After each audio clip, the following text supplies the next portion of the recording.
বর্তমানে একটি বিষয় আমাদের মাঝে, এটা আগে থেকেই আমাদের সমাজের মধ্যে এটা ঘুরপাক খাচ্ছে, আমাদের নিজেদের মধ্যেও হয়তো আমাদের মধ্যে এটা রয়েছে। আমাদের প্রিয় রাসূল হযরত মুহাম্মদ রাসূলুল্লাহ সাল্লাল্লাহু আলাইহি ওয়া সাল্লাম, তার পিতা মুসলমান ছিলেন, কাফের ছিলেন, মুশরিক ছিলেন, কি ছিলেন? প্রশ্ন। আমাদের রাসূলের চাচা আবু তালিব, আব্দুল্লাহর আপন মায়ের পেটের ভাই, দুই ভাই একই মায়ের পেটে, হযরত আবু তালিব, আমরা যাকে খাজা আবু তালিবও বলে থাকি। বলেন, তার বিষয়ে আমরা সরাসরি রাসূল থেকে হাদিসি বর্ণনা করি যে তিনি জাহান্নামী, তার পায়ে জাহান্নামের জুতা পরানো হবে এবং সেই জুতার তাপে তার মাথার মগজ গলে গলে পড়ে। এটা শুনেছেন আপনারা? একটু কথা বলবেন, শুনেছেন তো? এটা আমরা সবাই এটা শুনেছি। আচ্ছা, আল্লাহ রাব্বুল আলামিন আল্লাহ রাসূলের পূর্বপুরুষ যারা, আল্লাহ রাসূলের পিতা, তার চাচা, তার দাদা, তার পূর্বপুরুষদের সম্পর্কে আল্লাহ কি বলেছেন আমরা কি কখনো এটা জানার চেষ্টা করেছি? আমার আলোচনাটা একটু আমার রাসূলের পিতা বা চাচার থেকে একটু শুরু করতে চাচ্ছি। আমরা কি কখনো এটা চিন্তা করেছি এই বিষয়ে? অবশ্যই আল্লাহ কিছু না কিছু বলবেন তো। কোরআন যদি আমাদের সব বিষয় তার মধ্যে থাকে, অবশ্যই এই বিষয়ের কোনো না কোনো ইঙ্গিত এর মধ্যে থাকতেই হবে, বিস্তারিত না থাকলেও ইঙ্গিত এর মধ্যে থাকবে। আমরা এটা জানি যে যে হাদিসটা আমি বললাম, তাদের বিষয়ে আমরা বলি তারা জাহান্নামে যাবে, এটা বলে অনেকেই সরাসরি বলে আল্লাহ রাসূলের পিতাও জাহান্নামে যাবে। এখন আমরা কি কখনো কোনো ইতিহাসে এক লাইনও কখনো দেখেছি যে আমাদের রাসূলের পিতা বা তার দাদা কাবা ঘরে যে 360টা বড় বড় মূর্তি ছিল, বাহিরে ছিল, চারপাশ দিয়ে ছিল, অসংখ্য মূর্তি ছিল, কোনো মূর্তির সামনে তাদের জীবনে কখনো মাথা নত করেছে? ইতিহাসে কোনো মাওলানা বা কোনো আলেম সম্প্রদায় কেউ কি আজ পর্যন্ত এটা বলেছে? না। আপনি একটু কথা বলবেন, বলেছে কখনো এটা? বলেনি। তাহলে তারা যদি কখনোই কোনো মূর্তির সামনে মাথা নত না করে থাকে, তাহলে আমরা কিভাবে তাকে মুশরিক বলি? প্রথম কথা, মুশরিক তো তাকেই বলবো যে আল্লাহর সাথে অন্য কাউকে শরীক করে। আর যারা মূর্তি পূজা করে, কোনো মূর্তির সামনে মাথা নত করে, তারা হচ্ছে মুশরিক। তাহলে আল্লাহ রাসূলের পিতা, তার চাচা আবু তালিব, ইতিহাসে তাদের বংশ, আল্লাহ রাসূলের মা, তার চাচি ফাতেমা বিনতে আসাদ সহ তার দাদি, আল্লাহ রাসূলের দাদি এবং পূর্বপুরুষ যারা রয়েছে, তারা কাবা ঘরের বংশ পরস্পরাই তারা মোতওয়াল্লি ছিল এবং খাদেম ছিল, হাজিদেরকে পানি পান করাতো। তো তারা তাদের ইতিহাসে, কোনো ইতিহাসে কখনোই দেখা যায়নি যে তারা কাবা ঘরে যে মূর্তিগুলো ছিল সেই মূর্তির সামনে মাথা নত করেছে। ইতিহাসে এটাও এসেছে যে বাদশাহ আব্রাহা ইয়ামেন থেকে যখন কাবা ঘরে হামলা করার জন্য আসলো, তিনি কি কাবা ঘরে মূর্তি তখন ছিল না, কোনো মূর্তির সামনে গিয়ে বলছেন এখন হে, অনেক বড় বড় মূর্তি, লাত উজ্জা বিভিন্ন ধরনের মূর্তি ছিল, সেই সব মূর্তির কাছে গিয়ে বলেছিল এখন আমাদেরকে রক্ষা করো।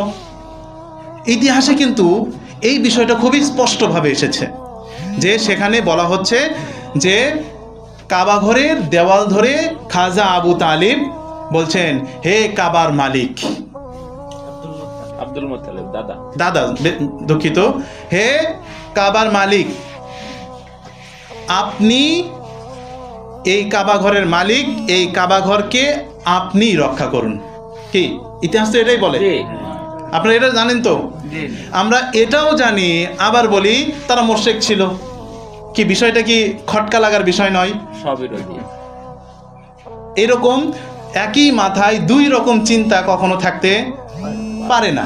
এবার আসেন আল্লাহ রাব্বুল আলামিন কি বলছেন পবিত্র কোরআনে।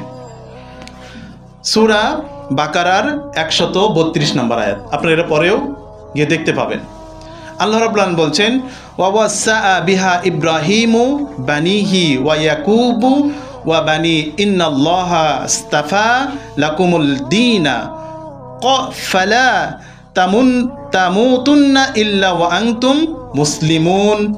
আল্লাহ রাব্বুল বলছেন যে ইব্রাহিম, ইয়াকুব এবং তাদের সন্তানদেরকে বলা হচ্ছে যে তোমরা নিজেরা সেই আইনের উপরে প্রতিষ্ঠিত থাকো।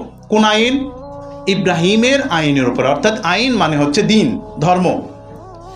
ইব্রাহিমের ধর্মের উপরে তোমরা প্রতিষ্ঠিত থাকো। এবং এটা বলা হচ্ছে যে ইব্রাহিম আলাইসালাম তার সন্তানদেরকে এটা বলেছেন। ইয়াকুব আলাইসালামের কথা এখানে বলা হচ্ছে, ইয়াকুব আলাইসালামও তিনি তার সন্তানদেরকে এটা বলেছিলেন যে ইব্রাহিমের আইনের উপরে, ইব্রাহিম আলাইসালামের ধর্মের উপরে তোমরা প্রতিষ্ঠিত থাকো এবং নিজেদেরকে মুসলিম হিসাবে পরিচয় করাও।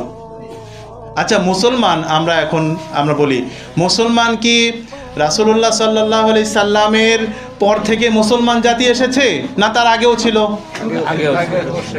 আগে ছিল কি না?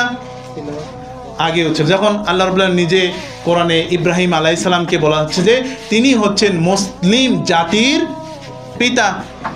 মুসলিম জাতির পিতা তো ইব্রাহিম আলাইহিস সালাম, আমরা তো এটা জানি সবাই। তাহলে ইব্রাহিম আলাইহিস সালামকে আমরা মুসলিম জাতির পিতা বলছি, অথচ তার সন্তানদেরকে আমরা মুশরিক বলছি। তাহলে বিষয়টা কেমন হলো বলেন এবার?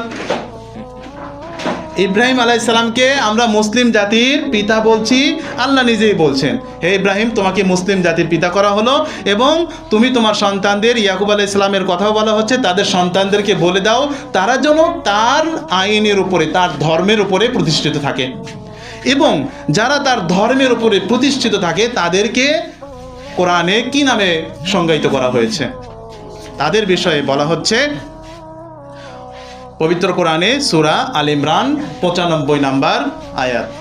আল্লাহ রাব্বুল আলামিন বলছেন, কুল সাদাকাল্লাহু ফাত্তাবিউ মিল্লাতা ইব্রাহিমা হানিফান। বলুন আল্লাহর ওয়াদা সত্য। ফাত্তাবিউ মিল্লাতে ইব্রাহিমা, যারা ইব্রাহিম আলাইহিস সালামের মিল্লাতের উপরে, তার ধর্মের উপরে থাকে, তারা হচ্ছে হানিফ। তারা কি? হানিফ। আল্লাহ রাব্বুল আলামিন নিজেই বলছেন। আচ্ছা, এবার আপনারা ইতিহাস যদি যারা একটু জানেন তারা বলেন, আল্লাহ রাসূলকে যখন দুধ পান করানোর জন্য যেই নারীর কাছে দেওয়া হয়, হযরতে হালিমা, হযরতে হালিমার কোন ধর্মের উপরে ছিল? তিনি কি মুশরিক ছিলেন? হিন্দু ছিলেন বা ইহুদি ছিলেন, খ্রিস্টান ছিলেন? ইতিহাসে তার বিষয়ে বলা হচ্ছে তিনি হানিফ সম্প্রদায়ের মধ্যে ছিলেন। বুঝতে পারতেছেন আমার কথা আপনারা? তাহলে আল্লাহ রাসূল সাল্লাল্লাহু আলাইহি সাল্লাম তাকে দুধ পান করবার দেওয়ার জন্য একজন হানিফ সম্প্রদায়ের মহিলার কাছেই দেওয়া হচ্ছে, কোনো মুশরিক ইহুদি খ্রিস্টানদের কাছে দেওয়া হচ্ছে না।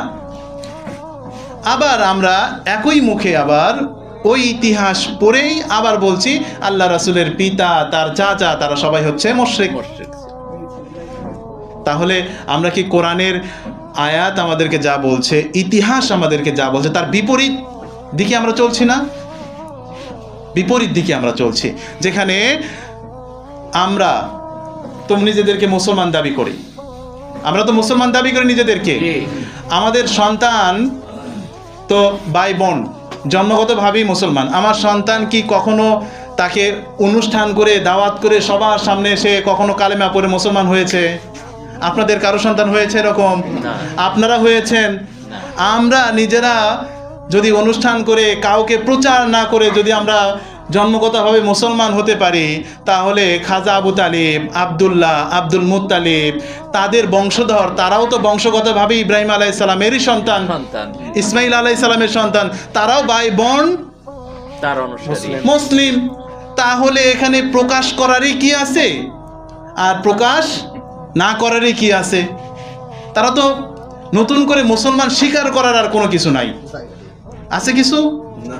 আছে, কোনো কিছু আর নাই। একবার আমরা দরুদ শরীফ পাঠ করি, সাল্লি আলা মুহাম্মাদ ওয়া আলে মুহাম্মাদ ওয়া আজ্জিল ফারাজাহুম।